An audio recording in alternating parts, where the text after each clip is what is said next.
예, 반갑습니다. 야, 어려운 가운데 자, 집에서들 다들 또 열심히 가족들과 함께 보고 계시죠?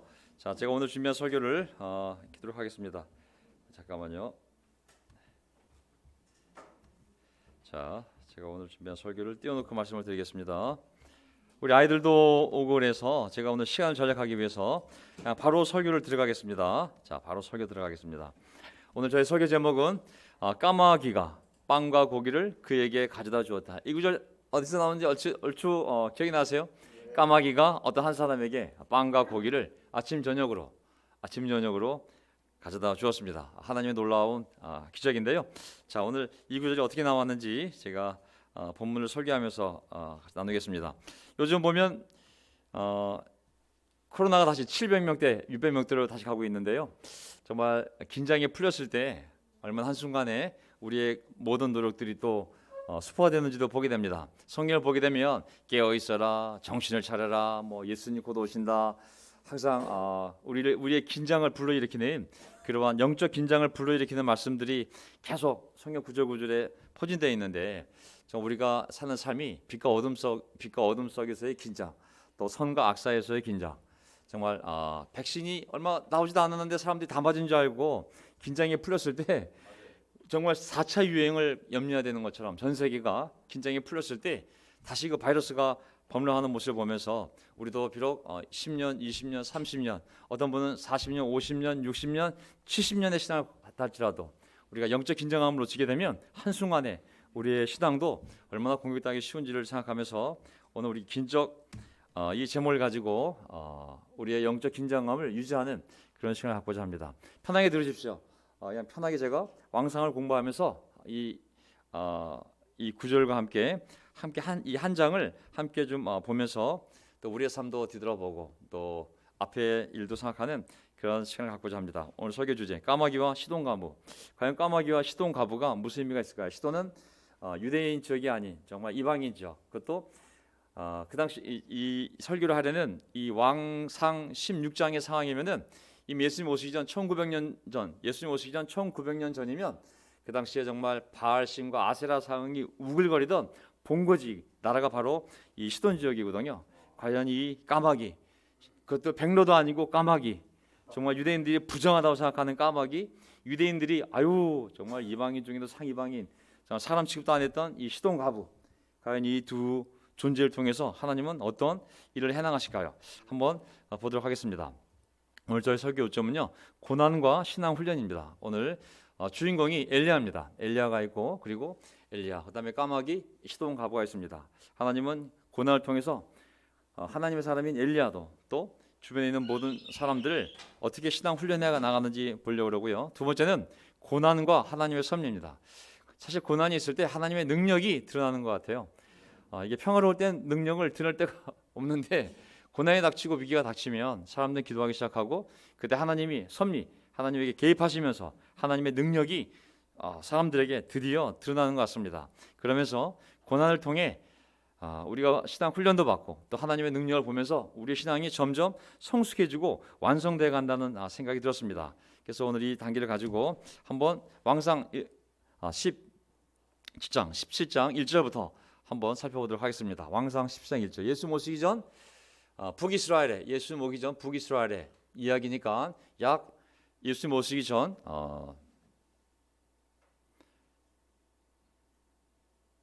BC 900년 되니까 한 900년 전, 예수 모시기 전 900년 전이네요. 예수 모시기 전 900년 전에 북이스라엘에서의 일어난 상황입니다. 1절. 길르앗의 디셉에 사는 디셉 사람 엘리야가 우리가 잘 알고 있는 그 유명한 예언자 엘리야입니다. 아합에게 말했다. 내가 섬기는 주 야훼 이스라엘의 하나님께서 살아계심을 두고 맹세합니다. 내가 다시 입을 열기까지 앞으로 몇 해 동안은 정확하게 3년 6개월 동안은 비는커녕 이슬 한 방울도 내리지 않을 것입니다. 당시 이제 이 아합왕은 북이스라엘의 왕으로서 정말 그 안에 시돈 지역, 야가 시돈 가브라 했는데 시돈 지역의 왕의 딸을 아내를 맞이해서 그 시돈 지역이 섬기고 있던 그 바알신과 아세라 여신을 이 하나님의 백성인 이스라엘 백성들에게 영향을 줘서 결국은 온 백성으로 하여금 여호와 야훼 하나님이 아니라 이 바알신을 섬기게 만든 장본인이 바로 이 아합 왕이었습니다. 알다시피 엘리야는 우리가 예수님 오시기 전 900년 전에 이 남유다보다도 더 타락했던 이 북이스라엘에서 하나님의 말씀을 전하던 그런 예언자였습니다. 자, 우상의 대가 굉장히 무섭습니다. 얼마나 무섭냐면 3년 6개월 동안 물 한 방울이 안 내리는 결과를 초래했어요. 야, 3년 6개월 동안 물 한 방울 안 내린다는 것은 진짜 엄청난 고통 아니겠습니까? 사람이 몰라서 그렇지 하나님을 떠난 대가는 굉장히 무섭습니다. 대놓고 하나님의 백성이 우상을 섬겼을 때, 그때 바로 이 엄청난 고통이 올 거라고 바로 엘리야가 그 당사자인 아합 왕에 가서 얘기했던 것입니다. 어떤 학자들은 얘기하기를, 야, 그 당시에 이스라엘 백성들이 착각을 해서 우리에게 복을 준 분이 우리의 농사를 잘 짓게 되고 이 비를 내리신 분이 야훼 하나님인데 그만 우상을 섬기면서 바알 신이라고 하나님 위에 더 높은 신이 있구나. 이 신이 농사를 주관하고 비를 내리는 신이구나. 야, 우리가 바알 신을 기쁘게 해야 우리 농사가 잘 될 것 같아. 했던 이스라엘 백성들에게 내가 비를 막아버리겠다고. 그럼 누가 진짜 비를 주관하는 신인지 축복을 주관하는 신인지 알게 될 거라고. 3년 6개월. 뒤에 보면 3년 6개월이라는 숫자가 나오는데 지금 하여간 몇 해 동안 극심한 고통이 있을 거라고 예언했습니다. 2절, 여호와께서 엘리야에게 말씀하셨다. 이곳을 떠나서 동쪽으로 가거라. 이제 내가 널 통해서 그런 예언을 하면 그들이 널 죽이려고 할 테니 넌 좀 도망가 있어라. 동쪽으로 가거라. 그리고 거기 요단강 동쪽에 있는 그릿 시냇가에 숨어서 숨으라고. 일단 도망가라고. 네가 위험하니까 시냇가에 숨어서 지내며 그 시냇물을 마셔라. 내가 까마귀에게 명하여서 너에게 먹을 것을 날라다 주게 하겠다. 이제 비가 안 오기 시작하면 여기는 가뭄이 시작될 거고 먹는 물조차 부족할 수 있으니 미리 이제 거기로 가서 피신하고 생명을 살리고 그리고 물은 그 시냇가 물을 먹어라. 그리고 먹을 것은 내가 까마귀에게 명령해서 날라다 주겠다. 엘리야는 주님의 말씀대로 가서 그대로 하였다. 그는 곧 가서 요단강 앞에 있는 그릿 시냇가에 머물렀다. 이거 보게 되면 이제 지금부터 시작을 해서 엘리야가 까마귀가 물어다주는 빵과 고기를 장장 1년 정도라는 시간을, 정확한 숫자는 아니지만 3년 6개월 동안 비가 오지 않았는데 한 1년 정도는 바로 이 시냇가에서 까마귀가 물어다주는 것을, 2년 6개월 동안은 아까 얘기했던 시돈으로 가서 그 과부가 주는 음식을 먹고 3년 6개월을 버티거든요. 그래서 생각해 보면 까마귀가 1년 정도면 얼마 되겠습니까? 아침 저녁을 물어다 주었으니까 아침 저녁이면 2번 360을 700번 까마귀가 700번을 깼다 먹어라 고기 깼다 먹어라 빵이다. 아니 대예언자 엘리야가 죄진 것도 아닌데 정말 부정하다 여기는 까마귀로부터 떨어지는 음식을 이게 받아먹는 신세가 되지 않았습니까? 참 어떻게 보면 어쨌든 우리 삶이 이해 안 되는 일들이 있는데 어쨌든 하나님께서 우리 보고 도망가라고 할 때도 있고 숨으라고 할 때도 있고 죄진 것도 아닌데 왜 내가 까마귀한테 신세를 지며 살아야 됩니까? 까마귀가 안 오면 굶어 죽는 거 아니에요, 그렇죠? 숨어 있어야 되니까. 자, 우리가 하나님의 지혜, 또 하나님의 방법, 하나님의 능력을 우리가 다 상상 못합니다, 사실. 하나님의 자연을 통해서 이 민물을 통해서 우리를 먹여 살리겠다는데 누가 그것을 또 반박할 수 있겠습니까? 그래서 이제 6절을 보게 되면 까마귀들이 아침에도 빵과 고기를 그에게 갖다 주었고 저녁에도 빵과 고기를 그에게 가져다 주었다. 그리고 물은 그거 시냇물을 마셨다. 정말 엘리야도 놀랐을 것 같아요, 진짜. 까마귀가 어떻게 그렇게 정기적으로 시간 맞춰가지고 알람 시계는 아닌데 한 놈이 물어온 건지 아니면 돌아가면서 온 건지 모르겠지만 정말 엘리야도 이걸 모습을 보면서 야, 내가 믿는 하나님이 진짜 놀라운 하나님이구나 아마 깨닫는 시간이 되지 않았을까요?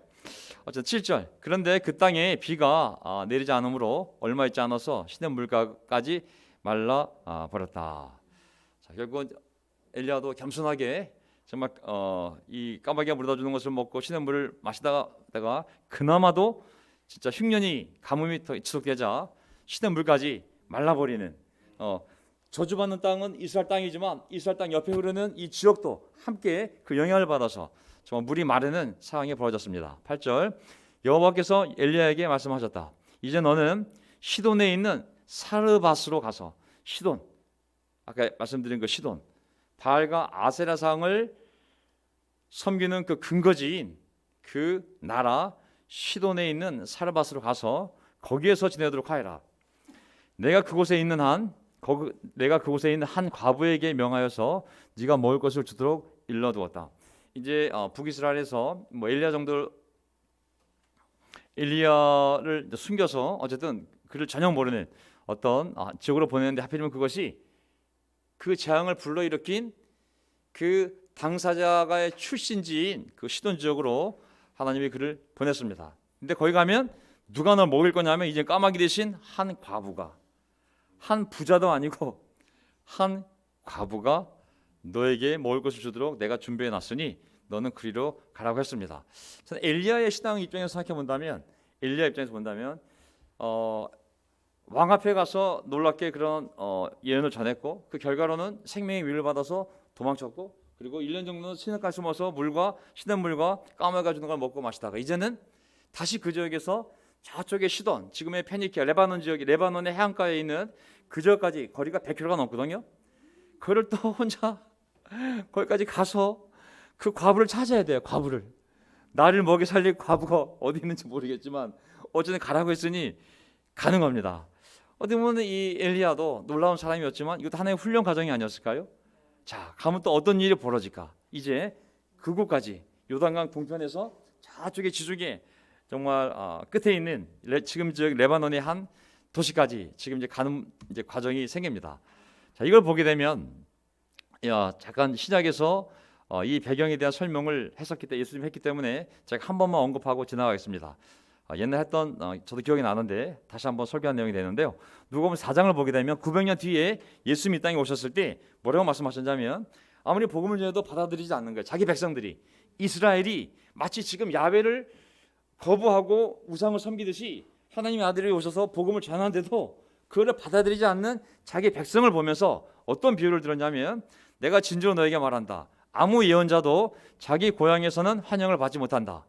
내가 진정으로 너에게 말한다. 엘리야 시대에 900년 전에 3년 6개월 동안 하늘이 닫혀서 온 땅에 기근이 심했을 때에 이스라엘의 과부들이 많이 있었지만 하나님이 엘리야를 그 많은 과부인데서 다른 아무에게도 보내지 않으시고 다 믿지 않았으니까 쓸 과부가 없으니까 않으시고 오직 시돈에 있는 반대로 이방 나라 한가운데 있는 사렙다 마을의 한 과부에게만 보내셨다. 하나님이 쓸 수 있는 사람이 너희 가운데 없었기 때문에 오히려 이방인들 가운데서 믿음 있는 여인을 찾으셨다. 이거 말씀하신 거거든요. 자, 이 배경을 이제 가지고 다시 이제 돌아가면 다시 왕상 17장 10절 엘리야는 곧 일어나서 사르밧으로 갔다. 시돈 지역으로 한 줄이지만 일어나서 갔다. 이게 옆 동네 간 게 아닌 겁니다. 이게 굉장히 먼 길을 다시 생명의 위협을 느끼며 걸리면 죽니까 뭐 밤에 갔던지 모르겠지만 갔습니다. 그가 성문 안으로 들어설 때에 마침 한 과부가 땔감을 줍고 있었다. 엘리야가 그 여인을 불러서 말하였다. 이제 도착했어요. 야, 드디어 도착했구나. 성문 들어가려고 하는데 한 여인이 등장했어요. 그러면 엘리야는 야, 혹시 저 여인이 하나님이 미리 말을 해둔 그 과부가 아닌가 확인해야 되잖아요. 그래서 확인을 합니다. 어떻게 확인하냐면 마실 물을 한 그릇만 좀 떠다 주십시오. 마실 물 사건.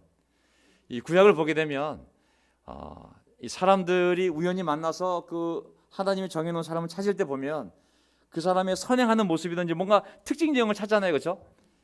그래서 여기 보면 이 여인에게 먼저 그런 선행을 베풀 수 있는 마음이 있는지를 먼저 확인해 보지 않습니까? 마실 물을 한 그릇만 떠다 주시오.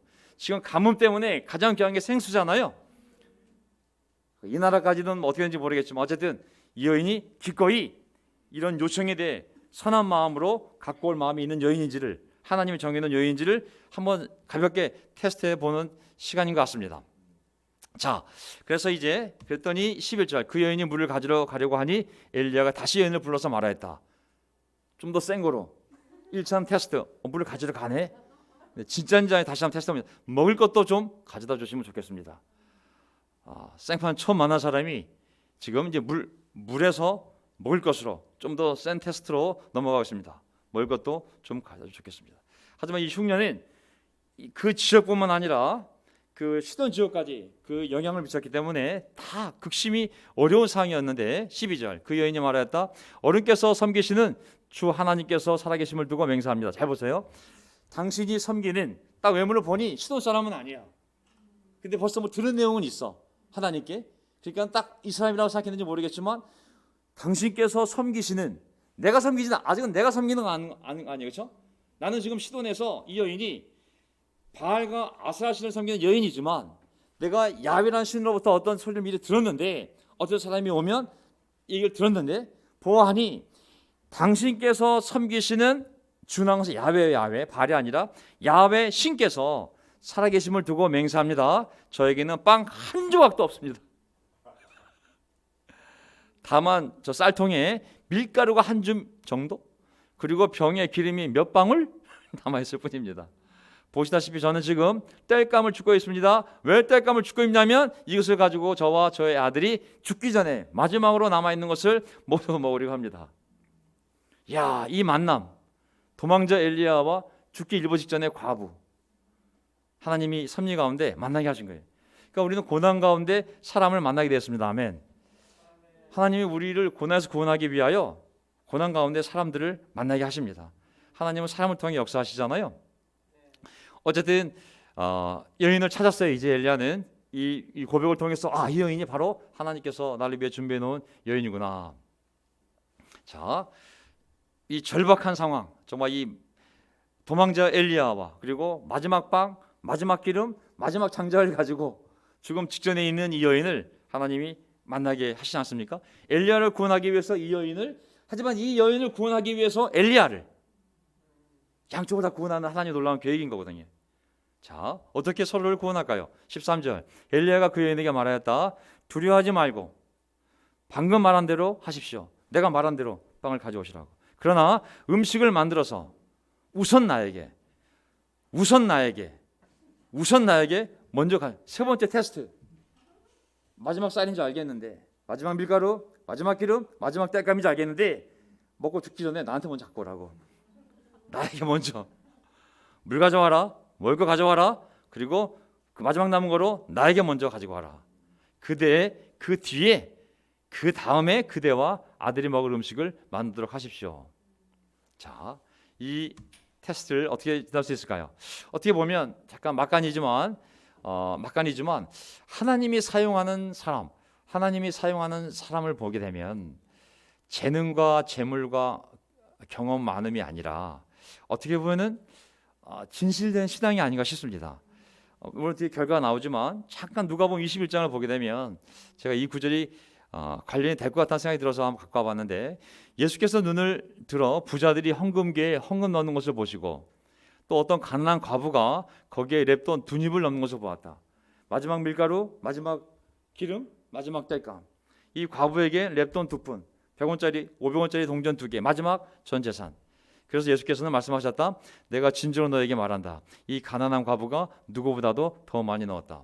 성경에 어떤 사람의 헌금 많이 한 것도 기록되지 않습니다. 시작에 보면, 여기까지 보면. 근데 기록된 이 헌금 스토리는 가장 가난한 과부의 이 헌금이잖아요. 하나님은 역사를 어떻게 만들어 가시는가? 우리 운동이 너무 신학자가 많아서 이렇게 시작한 것인가? 우리 운동이 돈이 너무 많아서 이렇게 교회를 시작한 것인가 생각해 보면, 우리가 지난 세월을 시작해 보면 하나님이 순수한 사람들을 사용하셔서 하나님을 믿는 순수한 사람들, 순결한 사람들, 순종할 수 있는 그런 단순한 믿음을 가진, 그가 서울대 박사가 되었던 아니면 시골의 할머니가 되었던, 하나님을 분명히 믿고 단순하게 순종할 수 있는 그런 순결한 신앙을 사용하셔서 하나님의 나라가 이루어져 가는구나 라는 것을 저는 깨닫게 됩니다. 왜냐하면 이 과부나 그 과부나 다 어려운 가운데 있지만 그 당시에 하나님께서 사용한 과부요, 지금은 그분의 아들이 오셔서 높이신 그 여인이거든요.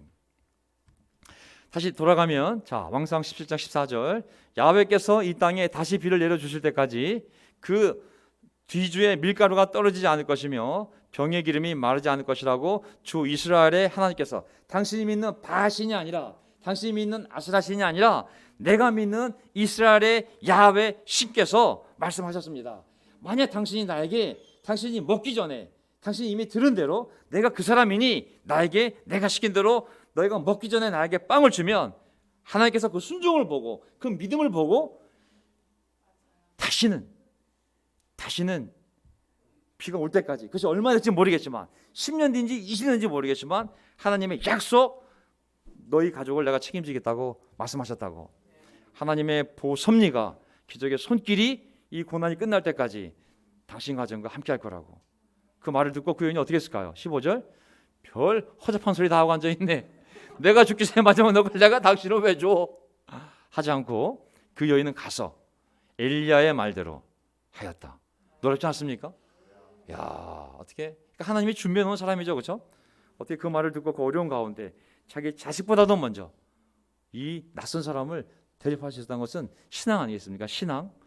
과연 그 여인과 엘리야와 그 여인의 식구가 여러 날 동안 먹었지만 그 쌀통에 밀가루가 떨어지지 않았고 병의 기름도 마르지 않았다. 주님께서 엘리야를 시켜서 하신 주님의 말씀대로 되었다. 엘리야를 시켜서 하신 주님의 말씀. 결국 오병이어의 기적도 마찬가지고 하나님의 기적의 방식은 정말 우리의 순수한 마음, 순결한 믿음, 단순한 순종 이걸 통해서 세상 사람들이 상상도 못한 그런 방법으로 하나님의 역사를 이루어가는 것 같습니다. 어쨌든 이 여인은 자기가 믿던 신을 기꺼이 버리고 야훼 하나님의 말에 순종해서 정말 이런 놀라운 복을 받게 된 것이죠. 근데 과연 이 가본 받은 것이 아니라 과부의 아들까지도 받은 거잖아요. 아니 그 순간에 엘리야보다 아들 더 중요했어 엘리야님, 제가 갖다 드리죠. 하지만 제 자식이 굶은 지 오래됐습니다. 제 자식을 먹이고 갖다 드릴게요. 타협했더라면 아마 이런 일이 아니랄 수도 있는데 이 여인이 어쨌든 진짜 그 엘리야의 말대로 제일 먼저 자기 아들보다도 먼저 정말 갖다 주는 순종을 통해 이 놀라운 기적을 자기 자식뿐만 아니라 자기 사랑하는 자식에게까지 그 구원을 가져오게 했음을 알 수가 있습니다. 그렇기 때문에 누가복음 4장에서 이스라엘 수많은 하나님의 백성 과부들이 있었지만 하나님은 그 여인들을 사용하지 않고 오히려 저 이방 땅에 있는 시돈에 살았다 한 과부를 사용했다고. 왜? 그녀가 믿음이 있었고 순종했기 때문에 그 여인을 그 여인을 사용할 수 있었다고. 결국은 그렇게 표현하시지 않나 싶습니다. 그래서 16절을 보게 되면 저는 잠깐 막간을 집어넣으면 이 이야기는 이제 단순하니까 막간을 집어넣으면 때는 모르겠지만 결국 하나님께서는 어떤 한 집안에 또는 한 나라에 한 공동체에 이 과부 같은 마음을 가진 그냥 내가 뭘 믿고 사는지 모르겠지만 내가 지금 어떤 긴박한 상황인지 모르겠지만 하나님 말씀이 시키시니 내가 그 말씀을 믿고 내가 순종해 보겠습니다. 이런 마음을 가진 사람들을 사용하셔서 구원을 이루어 가신다는 생각이 들었습니다. 얘 사람은 원래 안 되고요. 우리 집안은 원래 안 되고요. 이게 너무 복잡하고요. 지금 당신이 몰라서 그렇지 이거는 할 수 있는 일이 아니에요. 따따붙다 필요 없이 그냥 하나님이 말씀하셨으니 내가 믿고 한번 해보겠습니다. 그 믿음을 하나님이 사용하셔서 구원을 이루어 가시는구나.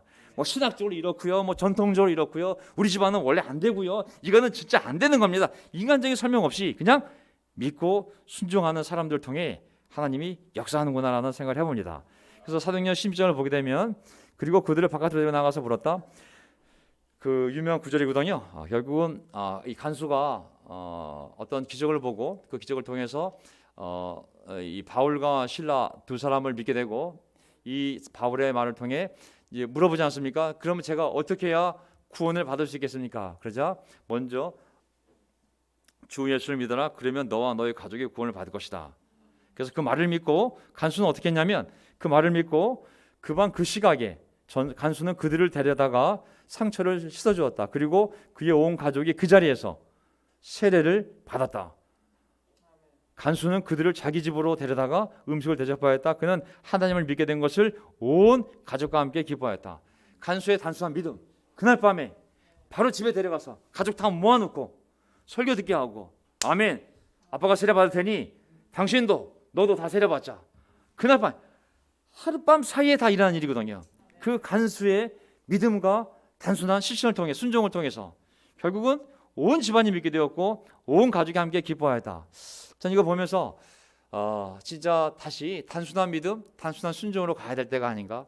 너무 많은 경험을 했고 또 실망도 있고 많은 지식이 들어왔고 신학이 있고 하지만 그런 것에 힘이 있는 것이 아니라 하나님의 역사는 정말 믿고 단지 실천하는 사람을 통하여 하나님의 역사를 이뤄가는구나.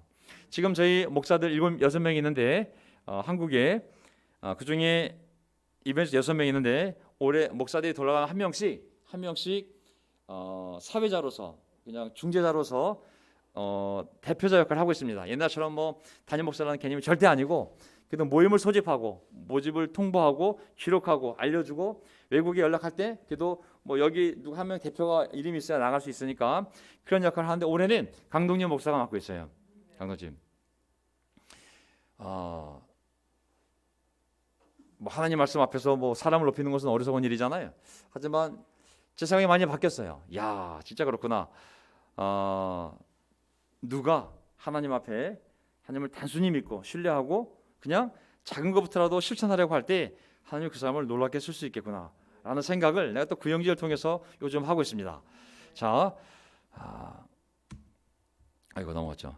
근데 이런 일이 있은 뒤에 놀라운 기적을 맛보았어요. 이제 끝납니다. 이런 일이 있은 뒤에 이 집 여주인의 아들이 병이 들었다. 2년 6개월 동안 잘 먹고 정말 뒤주에도 쌀이 팡팡 나와 기름도 팡팡 나와 아들이 정말 너무 잘 먹어가지고 동네 애들보다 키가 2배 더 컸는데 하나님 복인 줄 알았는데 그 잘 먹고 건강한 애가 하루아침에 자기 집에 하나님의 예언자 엘리야라는 사람이 살고 있음에도 불구하고 병이 들어서 죽었어요. 이야, 하나님이 준 쌀, 하나님이 준 참기름 갖고 잘 먹었는데 하나님의 사람이 내 집에도 있는데 내가 무슨 죄를 졌다고 내 아들이 죽었어요. 병이 들어서 그의 병은 매우 위중하여서 끝내는 숨을 거두고 말았다. 이야, 이거 정말 봉창 뚫는 일이 생겼잖아요. 이 엄마 입장에서는 난 순종한 밖에 없고 그 하나님의 사람을 대적한 방법밖에 없는데 왜 내 외아들이 죽어야 하는가? 도저히 이해할 수 없는 일이 발생한 거예요. 도저히 이해할 수 없는 일이. 이거 똑같아. 요한복음 9장 3절에 이 사람이나 그 부모가 죄를 지은 것 때문이 아니라 오직 그를 통해 하나님의 일들을 나타내는 것이다. 이 소경된 거에 대해서 아니 얘가 무슨 죄가 있다고 태어나자마자 소경이 됩니까? 부모 죄입니까? 애 죄입니까? 예수님의 대답은 그 이슈가 아니라 하나님의 일들을 그를 통해 드러내려고 하나님 허락하신 일이라고. 이 아이의 죽음조차도 인간은 이해가 안 가요. 아니 그 여인이 죄를 졌나? 아니 그 여인이 다시 또 마음을 바꿨나? 갑자기 왜 하나님이 준 그 좋은 밀가루와 좋은 기름 먹은 그 아이가 왜 죽었을까? 우리가 알 수 있는 것은 그 일을 통해 하나님의 일들을 나타내는 것. 이거밖에 우리가 다른 해석할 수가 없는 것이죠. 돌아가면 18절. 그러자 그 여인은 엘리야에게 이렇게 말했다. 하나님의 사람이신 어른께서 저와 무슨 상관이 있다고 이렇게 저에게 오셔서 저의 죄를 기억나게 하시고 제 아들을 죽게 하십니까? 그러니까 모든 사람은 고난이 오면 그걸 죄라 연결시키잖아요. 아들이 죽었으니 어머니는 야 내가 전생에 많은 죄를 졌나 보다. 왜 내 아들이 이렇게 되다. 내가 모르는 죄가 있었나. 야 정말 내 죄 때문에 내 아들이 죽었구나. 죄책감을 불러일으키는데 그거를 이렇게 표현한 거죠. 왜 당신이 내 삶에 오셔서 차라리 그날 굶어 죽게 놔두시지. 2년 6년 동안 잘 먹이신 다음에 이제 내 죄를 생각나게 해서 내 죄 때문에 내 자식을 죽게 만든 겁니까? 왜 내게 오셨습니까? 당신이 왜 내 삶에 들어와서 나에게 이 고통을 주십니까? 차라리 오시지 마시지. 그 분노를 누군가에 쏟아부어야 되기 때문에 자기 자신에게 그리고 간접적으로는 엘리야에게 얘기를 하고 있습니다. 19절 엘리야가 그 여인에게 아들을 달라고 하면서 그 여인의 품 안에서 그 아이를 받아안고 자기가 머물고 있는 다락으로 올라갔다. 그리고 그를 자기의 침대 위에 뉘어놓고 주님께 부르짖었다. 이 여인 집에 지금 살고 있는 거잖아요. 엘리야가 그 여인의 집에서 그런 기적도 베풀었지만 그 여인의 집에 머무르고 있는 상태잖아요. 그럼에도 불구하고 아이가 죽은 상태. 그 아이를 다시 자기가 그 집 2층으로 다락방으로 데리고 올라가서 주님께 부르짖었다. 아멘. 고난이 오면 할 일이 별로 없습니다. 고난이 오면 하나님께 부르짖는 일밖에 없다는 생각이 들어요. 인간적으로는 방법이 많이 있지만 싸우기도 해보고 원망도 해보고 별짓 다 해볼 수 있지만 결국은 진짜 고난이 오면 기도할 일밖에 없다는 생각을 하게 됩니다. 만약 고난이 왔는데 부르짖지 않는다 하나님 앞에, 그건 아직 살만한 거죠. 아직은 고난이 안 온 거죠. 제 경험을 받아놓고 진짜 고난이 오면 하나님께 부르짖게 되었습니다. 진짜. 그래서 엘리야는 하나님을 믿었기 때문에 죽은 사람을 살리시는 하나님까지 믿으신 거죠. 하나님의 능력을 믿은 것이죠. 왜? 이 죽음은 하나님 안에서 일어난 죽음이기 때문에 당연히 하나님께서 이 아이를 살릴 수 있다고 믿은 겁니다. 자, 이거는 이제 히브리서 11장 19절을 보게 되면 아브라함에 대해서 믿음의 조상 아브라함을 얘기하면서 사도 바울이 히브리서에 뭐라고 그러냐면 어떻게 아브라함은 그 아들을 이삭을 그렇게 힘들게 하나님의 약속에 의해서 얻은 자식인데 어떻게 기꺼이 하나님께 바칠 준비를 할 수가 있었을까? 아니 하나님의 약속에 의해서 그 아들을 얻었으면 그 아들이 잘 살아야지. 아들을 도로 하나님께서 바치라고 그랬을 때 어떻게 아브라함은 기꺼이 그 아들을 바치려고 모리아 산으로 출발할 수 있었을까? 그건 뭐냐면 아브라함이 믿었다는 거예요. 어떤 믿음? 에이, 죽이라는 척만 시키겠지. 내가 죽이려고 할 때 짠 나타나시겠지. 그게 아니라 설사 내가 죽여도 하나님은 그 생명을 나에게 준 거기 때문에 다시 살리시겠지. 그 믿음에 대한 용기가 있었기 때문에 순종만 한 게 아닙니다. 진짜 죽이려고 했잖아요. 그렇죠?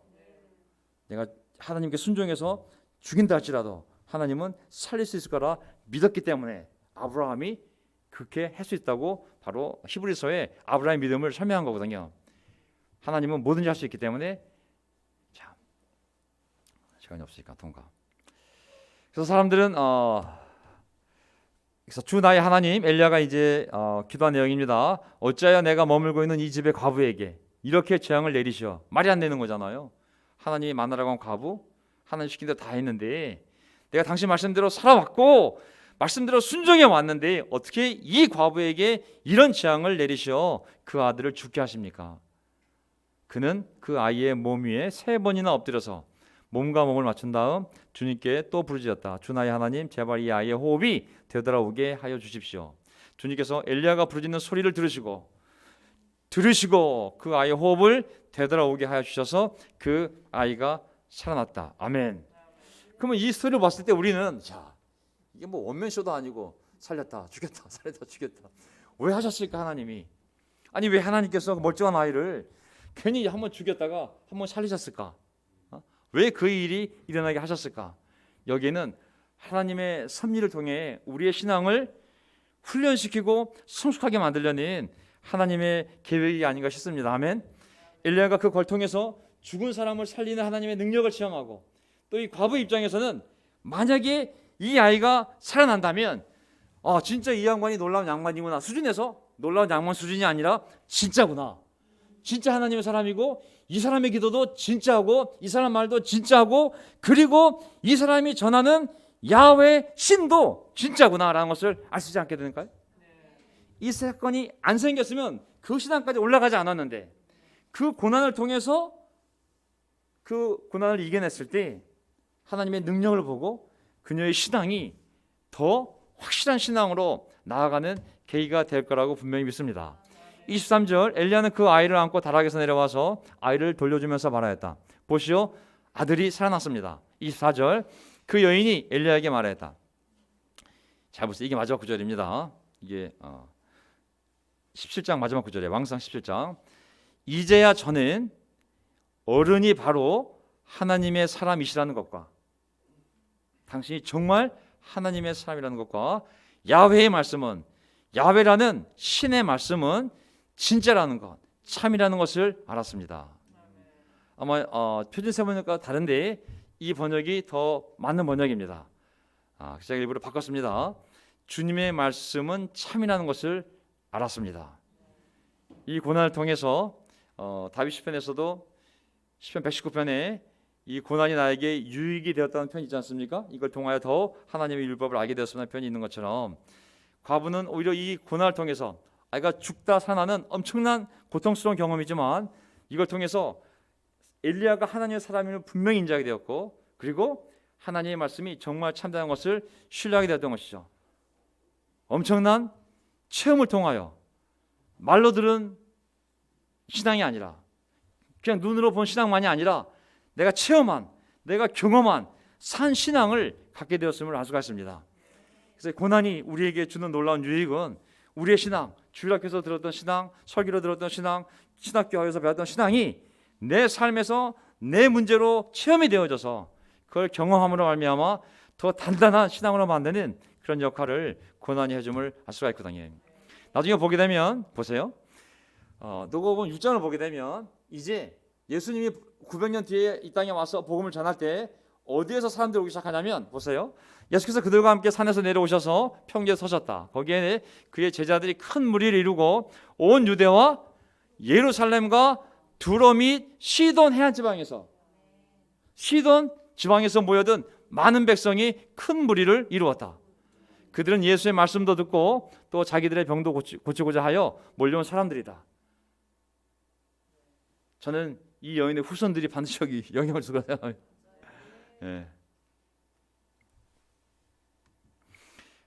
요즘 코로나 때문에 여러 가지 면으로 우리의 마음이 산란스럽고 또 각자만이 알고 있는 삶에 대한 울분과 또 고통과 이해할 수 없는 이런 일들 속에서 까딱하면 정말 우리 신앙이 까딱하면 코로나19에 걸리듯이 까딱하면 하나님에 대한 의심과 또 실망에 우리 신앙이 위험해질 수 있습니다. 저는 고린도후서 1장 이 말씀을 통하여 우리의 신앙의 중심을 잘 잡기를 바랍니다. 고난은 분명한 것은 믿는 자에게 신앙의 훈련이며, 고난은 믿는 자에게 하나님의 능력을 드러낼 수 있는 기회이며, 고난은 믿는 자에게 우리의 신앙을 성숙하고 완성시키는 하나님이 쓸 수 있는 거의 유일한 방법이기 때문에 고난을 피해갈 수가 없습니다. 고린도후서 1장 19절, 우리는 이미 죽음을 선고받은 몸이라고 느꼈습니다. 그렇게 된 것은 우리 자신을 의지하지 않고 죽은 사람을 살리시는 하나님을 의지하게 하기 위함이었습니다.